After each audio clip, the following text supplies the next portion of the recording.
I'm here today in China at the Chongqing Fragrant Hills Tourism Summit, led by the World Tourism Cities Federation. The WTCF is an organisation committed to promoting exchanges between its members and developing cities into international tourism destinations.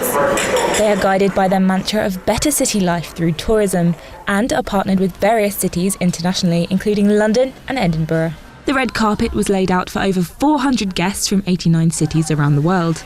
They attended the summit to discuss various topics, including urban development and shared economies. Since China has overtaken Germany as the world championships in travel and the country is developing so very fast, it's very important for us to also get local networks here in China, and WTCF definitely helps us with that.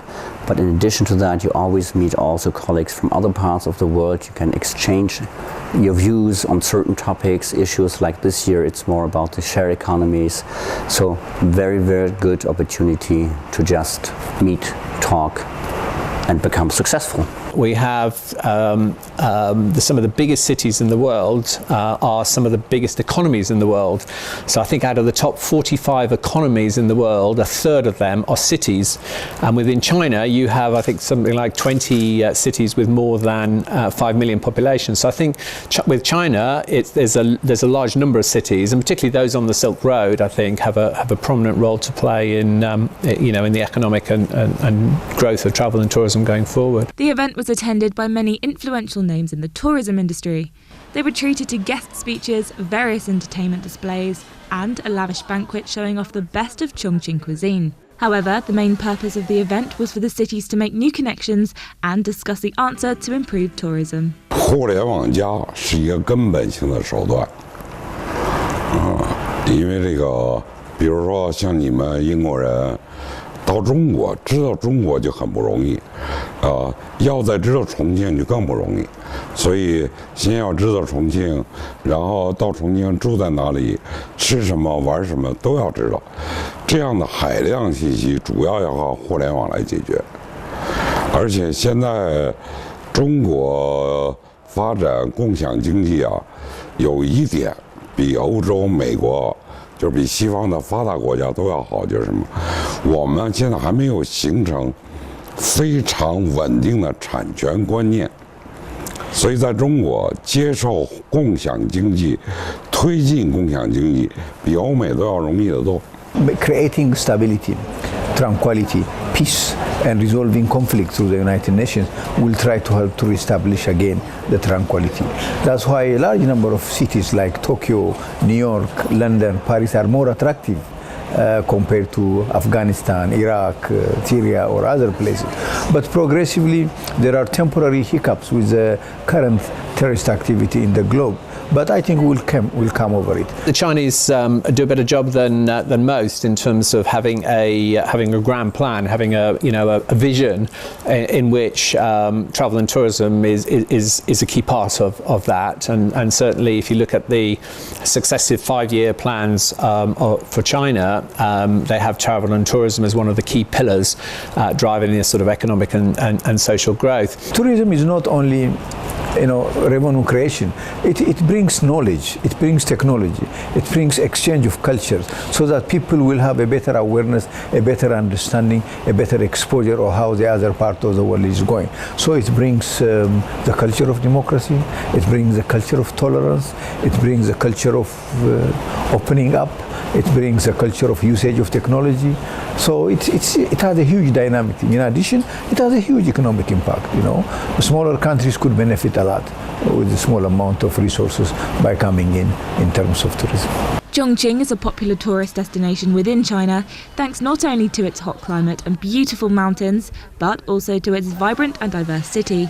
From modern skyscrapers and bustling malls to beautiful rivers and shrines. With Chinese tourism being mainly rooted in eastern cities such as Shanghai and Beijing, this summit was also a platform to promote Chongqing as a key tourism destination itself. I think it's important from a China perspective that the spotlight is away from just the big sort of well-known cities such as Beijing or Shanghai.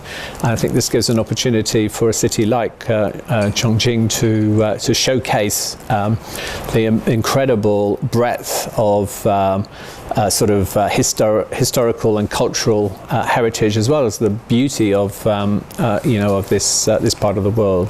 数百万这个数量可能少了，重庆应该吸引数千万的游客，因为重庆来说呢，旅游的资源非常丰富。原来的困难之处是交通不方便，现在呢，交通已经完全解决了，所以重庆再增加上千万的人外来旅游者，这是完全可能的。所以现在重庆呢，第一是要把自己的产品做得更好，做得更完善，第二呢，重庆这个城市市容本身非常吸引人。第三就是重庆周边的这个主城区周边的这些地方，很多地方你要如果没去过，你是无法想象的，确实非常好。所以我想，重庆的旅游的发展指日可待。And it was clear that other cities from across the world were keen to improve their accessibility for Chinese tourists. For the first time, the German officials have said that they want to have visa-free for Chinese within the next 5 years. That, of course, is not easy to achieve, but at least it's good that they are thinking about that, because tourism only works if people can get from A to B very easily, if they can visit each other very easily, and for that we need very good visa regulations. Now, Chinese tourists, if they want to go to Morocco, they don't need visa anymore. They just buy their air tickets and their passport, and they can go directly to Morocco. This is one of the most important issue for the Chinese tourists, because as we know, Chinese tourists always they ask for this country is free visa or landing visa or that kind of question. So this is one of the most reasons that to attract Chinese tourists to our country. We have managed to increase the incoming tourism the last 5 years by over 100% regarding foreign tourists. So what I can say is that there is a huge potential, and first of all we have to have the connections. I mean, we are negotiating, we are talking of having a connection with Air China, connecting us with one Chinese city, and that could be a start, and then we can develop also sub-strategies for smaller cities, for certain areas and so on. You have to have a plan, a coordinated plan. You have to have the investment in the infrastructure, and that's things like roads, rail, high-speed rail networks, etc. You have to have, I think, a coordinated marketing plan. I think this is something that perhaps the Chinese could do more of, and that is marketing abroad on the international arena some of the unique attractions and benefits of China. You don't see as much of that outside of China. What else? I think areas like visa policy are key to try and make it easier for people to travel. Particularly, I think things like electronic visas. I think that's a key area of opportunity. The event concluded with a vote for the host city of next year's Fragrant Hills Tourism Summit, and Los Angeles was chosen. Founding members hope that the next year's host will attract more attention and allow the Federation to develop further. This is Holly Kie for Propeller TV, reporting from Chongqing in China.